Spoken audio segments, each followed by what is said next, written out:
কথা ছিল সুস্থ হয়ে এখানে আসবেন তিনি, শপথ নিবেন পঞ্চমবারের মতো সংসদ সদস্য হিসেবে। রোববার সকালে জাতীয় সংসদ ভবন এলাকায় সৈয়দ আশরাফুল ইসলামের ফেরা হলো বটে, কিন্তু প্রাণহীন নিথর দেহে।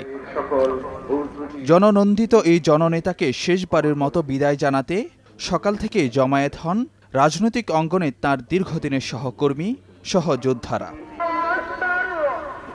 সকাল 10:30টার পর সংসদ ভবনের দক্ষিণ প্লাজায় অনুষ্ঠিত হয় সৈয়দ আশরাফের প্রথম জানাজা। জানাজার পর ৭১-এ বাঙালির মুক্তি সংগ্রামের সংগঠক আর রণাঙ্গনের বীর যোদ্ধা ৫ বারের আইন প্রণেতা সৈয়দ আশরাফের প্রতি সর্বোচ্চ রাষ্ট্রীয় সম্মাননা জানানো হয়। এরপর জাতীয় পতাকা আর দলীয় পতাকায় মোড়ানো সৈয়দ আশরাফের মরদেহে শ্রদ্ধা জানান রাষ্ট্রপতি আব্দুল হামিদ, প্রধানমন্ত্রী শেখ হাসিনা, স্পিকার শিরীন শারমিন চৌধুরী। পরে দলের সিনিয়র নেতাদের সঙ্গে নিয়ে আওয়ামী লীগ সভানেত্রী হিসেবে আবারও শ্রদ্ধা জানান শেখ হাসিনা।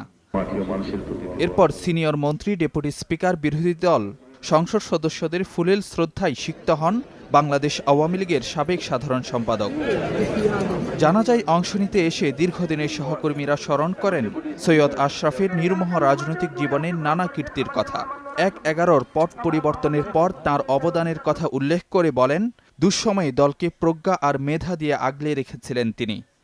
তিনি অত্যন্ত নিরপেক্ষ এবং সাংগঠনিক শক্তি নিয়ে কাজ করেছেন। তার সুদূর প্রসারী যে কর্মপদ্ধতিগুলি ছিল, এটা জনগণকে আকৃষ্ট করেছে।